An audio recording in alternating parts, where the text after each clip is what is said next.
Yesu ashimwe bwoko bw'Imana. Shalom shalom. Kanizere neza yuko aho muri hose muri amahoro. Izina ry'Uwiteka Imana reka rirahabwa icyubahiro, reka rishyirwe hejuru. Dushimye Imana yongeye kuduhereza umwuka w'abazima. Rero iyo Mana reka ishimwe, reka ihimbazwe. Rero muri aka kanya muri kumwe na Bikorimana Ivan. Nta kindi mpazaniye ni ijambo ry'Imana. Reka turebere hamwe ijambo ry'Imana riri mu gitabo cya Yobu. Igitabo ni cya Yobu. Ijambo ry'Imana turisange mu gitabo cya Yobu. Yobu. Haleluya. Kadusomere hamwe ijambo tubona mu gitabo cya Yobu. Igitabo cya Yobu. Yobu dore nguyu. Kadusome Yobu igice cya mbere.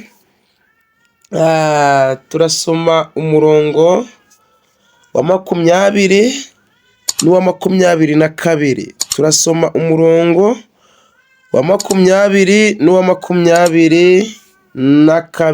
Umurongo wa 20 n'uwa 22 kugeza kuri 22. Imana yacu itugirire neza. 20 hari kuvuga ngo, maze Yobu aherako arahaguruka, ashishimura umwitero we arimoza, yikubita hasi arasenga ati, navuye mu nda ya mama nambaye ubusa, nzasubira mu nda y'iyi si ntacyo nambaye. Uwiteka niwe wabimpaye kandi niwe ubitwaye. Izina ry'Uwiteka rishimwe. Muri byose Yobu ntiyakoze icyaha, ahubwo no kubiherereza ku Mana. Imana yacu reka itugire neza. Mwakire neza ijambo ry'Imana. Katuganire kuri aya magambo tugiye kuyaganiraho, ariko nkuzaniye umutwe w'amagambo uri kuvuga ngo, ibihe byose shima Imana. Ibihe byose shima Imana. Ibihe byose shima Imana. Rero gushima birakwiriye. Ibihe byose ugomba kuba uri gushima Imana. Katuganire ku mugabo bita Yobu. Yobu ni umuntu ki? Yobu Bibiliya itubwira yuko yari umuntu ukomeye cyane. Yobu yari akomeye cyane. Uyu Yobu yari umukiranutsi. Umuntu wo Bibiliya yita ngo arakomeye. Iyo Bibiliya yise umuntu ngo arakomeye rwose, aba ari umukiranutsi. Bibiliya yerekana uburyo Yobu yari akomeye kandi ari umukiranutsi. Uyu mugabo bita Yobu yari ava mu gihugu cyitwa Usi. Uyu Yobu yari umukiranutsi nk'uko mbabwiye, ariko n'ikigeretse kuri ibyo, yari afite urugo, afite n'abana beza, afite abakobwa beza, rwose afite ubutunzi. Yesu nashimwe. Ngo Bibiliya yerekana yuko yari afite abana b'abahungu 7 n'abakobwa 3. Birumvikana neza yuko yari afite umuryango. Icya kabiri, Yobu yari atunze, yari umutunzi, yari umukire, yari umuherwe. Imana ishimwe cyane. Imana ntihabwe icyubahiro yuko Yobu yari akiranutse kandi ari n'umukire. Ibyo kubibona ntabwo byoroshye muri kino gihe cyacyo turimo. Imana reka ishimwe. Hanyuma uyu Yobu tubangabanguye ibimuvugaho ni byinshi cyane. Satani yaje guhinyuza kwizera kwa Yobu, cyangwa se gukiranuka kwa Yobu. Umunsi umwe ngo Satani yari arimo kuzengerera, azerera, yitorora ngo Uwiteka Imana ngaramubaza ati, yewe Satani uri kuva he? Uwiteka abaza Satani ati, uturutse uri kuva he? Ati, mvuye munsi no kuyizengereramo no kuyitororamo. Hanyuma mu mishyikirano bagize, Imana ibaza Satani iti mbese wabonye umukiranutsi mugaragu wanjye Yobu kantunganiye, ni ukuri kagendera mu bikwiriye. Hanyuma na Satani asaba Yobu Imana, hanyuma amuteza ikintu twita ibigeragezo. Byaje kumera bite? Ngo umunsi umwe ngo abahungu ba Yobu n'abakobwa be ngo basangiriraga hamwe vino mu nzu ya mukuru wabo, ngo nuko haza imbitsi kuri Yobu iramubwira iti nyamara babana barimo kwizihiza basangira, bari mu binezaneza, bamaze gupfa, bamaze kugenda. Nukuri uwo ngakibivuga haza undi aramubwira ati rwose babana bawe bapfuye uko ari 10. Aho Satani yatangiye gukora umurimo. Ubwo Yobu afashe igihe cyo kugeragezwa, cyangwa se ageze mu gihe cyo kugeragezwa cy'ibyago, cyo kubabazwa imbere y'Imana. Ese Yobu aya magambo yaje kuyumva nka gute? Yumvishije yuko abana biwe bapfuye bose uko ari 10 umunsi umwe. Ishire mu cyimbo cya Yobu. Mbese abana bawe bapfuye, cyangwa se izindi mishinga zawe zigiye, ibintu byawe byose bishizeho, rwose wavuga iki mu kanwa kawe? Ni ukuri nta kindi yavuze. Yobu ku murongo wa 20 ho dusomye ngo maze Yobu aherako arahaguruka ngashishimura umwitero we arimoza, yikubita hasi arasenga ati navuye mu nda ya mama nambaye ubusa, nzasubira mu nda ati navuye mu nda ya mama nambaye ubusa, kandi nzasubira mu nda y'isi ari ntacyo nambaye. Imana ishimwe. Bivuze ko yumvishije izi nkuru z'ibyago, ibigeragezo ko byari bimubayeho, nta kindi yakoze. Muri byose ngo ntabwo yinubiye Uwiteka, muri byose ngo ntabwo yahemutse imbere y'Imana, yarikomeje aravuga ati Mana shimwa, Mana shimwa. Ni ukuri ijambo ry'Imana ryatubwiye ngo maze yubahera karahaguruka ashishimura umwitero we harimoza, yikubita hasi ati harasenga, yasenzira ishengesho ryumve ati navuye mu nda ya mama nambaye ubusa, nzasubira mu nda y'isi ntacyo nambaye, ngo Uwiteka niwe wabimbaye kandi niwe ubitwaye. Izina ry'Uwiteka Imana nirishimwe. Ahangaha byagaragaje neza yuko ashimiye Imana. Mu by'ukuri bana be baragiye, ibintu byo birashize, ariko we asenze isengesho ryo gushima Imana. Ashimye Imana kubimubayeho. Hari abantu batekereza ngo bagomba gushima Imana mu byiza gusa. Hari abantu batekereza ngo bagomba gushima Imana mu gihe bariye. Hari abantu bagomba kuvuga ngo bagomba gushima Imana mu gihe bambaye neza, bafite imishinga igenda neza, bacuruza bikavamo.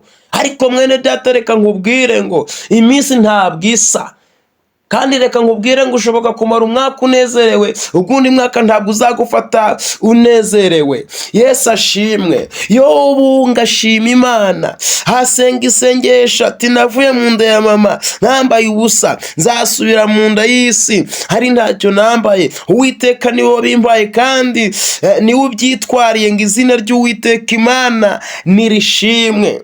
Ashima Imana.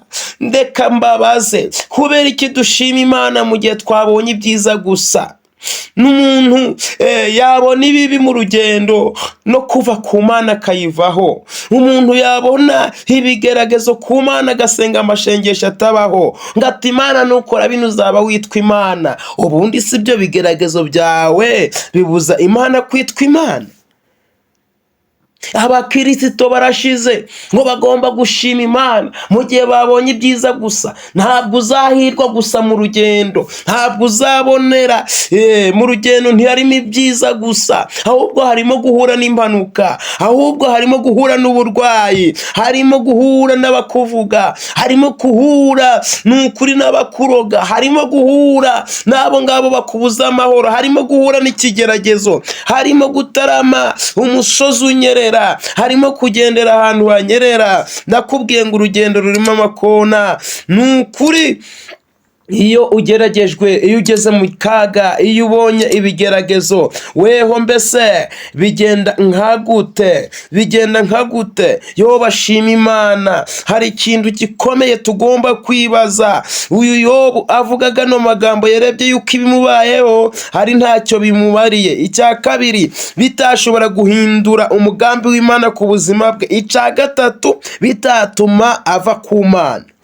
Ahanini bituma uva ku Mana ni iki? Si ibigeragezo. Ugera mu bigeragezo aho gushima Imana rwose wavugishijwe. Iyo ugeze mu bigeragezo ntushima Imana, uba guhaye Satani inzira. Arazaga akakwinangiza, akakuvana mu kwizera, akakwereka yuko Imana wakurikiye ari nta kimaze.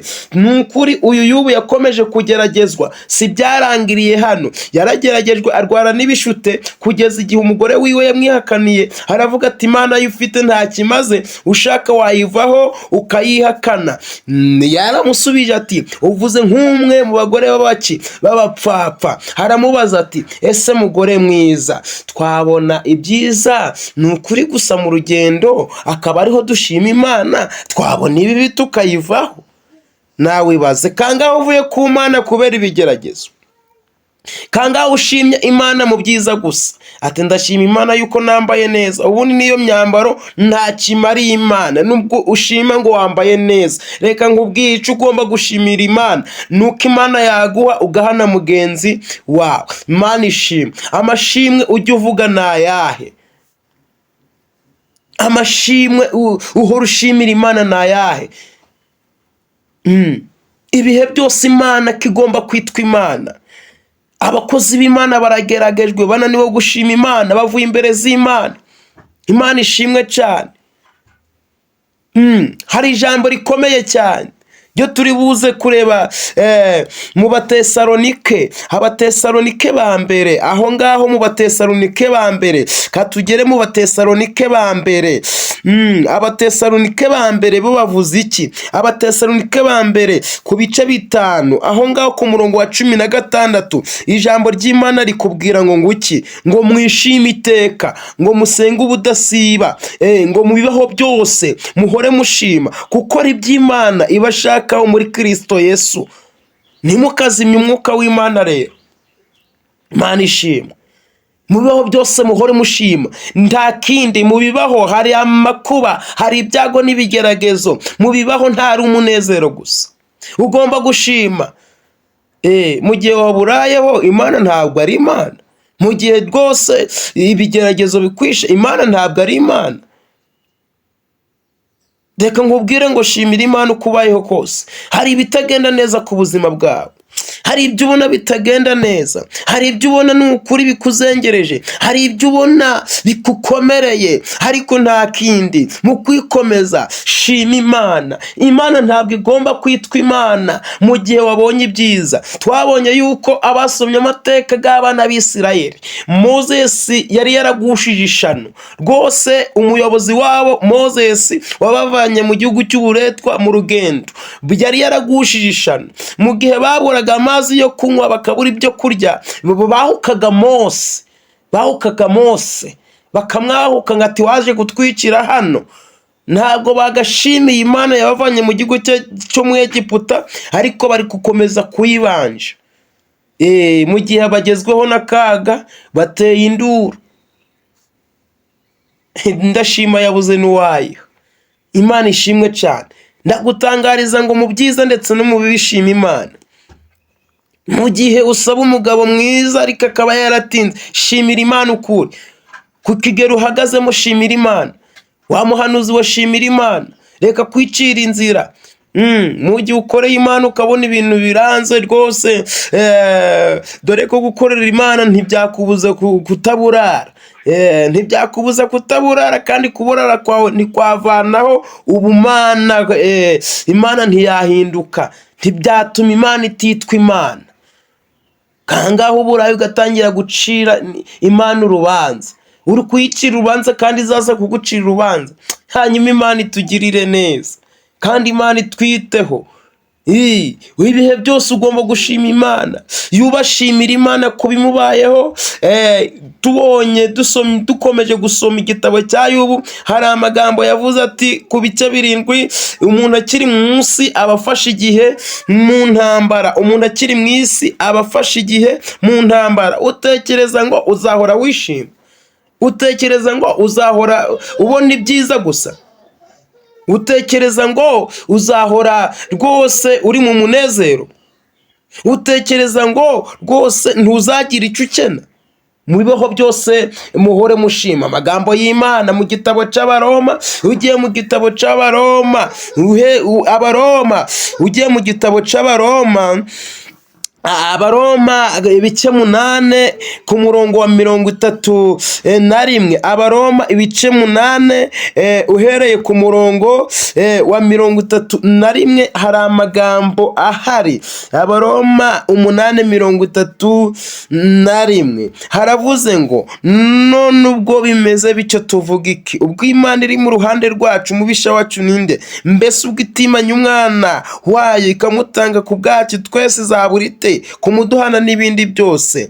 Ninde uzarega intore z'Imana? Ni Imana kandi ariyo izitsindishiriza. Ku murongo wa 35 niho nari nshaka. Ninde wadutandukanya n'urukundo rwa Kristo? Mbese ni amakuba? Ngo icambere ni amakuba. Pawulo yandikira Abaroma ababwira ati ninde wadutandukanya n'urukundo rwa Kristo? Ngo mbese ni amakuba, cyangwa ni ibyago, cyangwa ni ukurenganwa, cyangwa ni inzara, cyangwa ni ukwambara ubusa, cyangwa ni ukuba mu kaga, cyangwa ni inkota? Kangahe ubonye amakuba bikagutandukanya n'Imana? Kangahe uhuye n'akarengane bikagutandukanya n'Imana? Kangahe uhuye n'inzara bikagutandukanya n'Imana? Kangahe uhuye n'akaga cyangwa se inkota bikagutandukanya n'Imana? Ariko Pawulo yandikiye Abaroma avuga ati muri ibyo byose ngo nk'uko byanditswe ngo turicwa umunsi ukira bakuduhora, twahawanijwe n'intama z'imbagwa. Oya, ngo ahubwo muri byose turushijweho kunesha n'uwadukunze. Reka uwagukunze ahore yitwa Imana ku buzima bwawe. Yesu wagukunze ntahinduke mu buzima bwawe, ntahinduka ari uko waburaye, ntahinduka ari uko wambaye ubusa, ntahinduka ari uko udafite amashiringi, ntahinduke ari uko ugeze mu karengane, ntahinduke ari uko wabonye amakuba. Wa mukristo wubakiye ku bitangaza rwose, ntushaka gushimira Imana mu buzima ubayemo, ntushatse kwihangana, biragukomereye, wiciriye inzira kubera uzi yuko Imana yitwa Imana ari uko wariye. Ninde se wabikwigishije ibyo ngibyo? Imana itugire neza. Nari nkuzaniye ijambo ry'Imana rivuze ngo ibihe byose shima Imana. Uwiteka bahire kandi Imana ibaha umugisha. Ugomba gushima Imana mu bihe byose, yubarushaho gukomera ngo muri byose. Bibiliya avuga ngo yirinda gucumura ku Mana. Mu bigeragezo yabonye yarikomeje, yambara intwaro yo gushimira Imana. Rero mu gihe wenda gushimira Imana si ku byiza gusa, n'ubuzima waba ubayemo hari ibitagenda neza, shima Imana. Mbibutse yuko rwose abapfuye ntabwo aribo bazashima Imana, ahubwo abazima nibo bagomba gushima Imana. Mugubwe neza, Imana ibaha umugisha. Amen.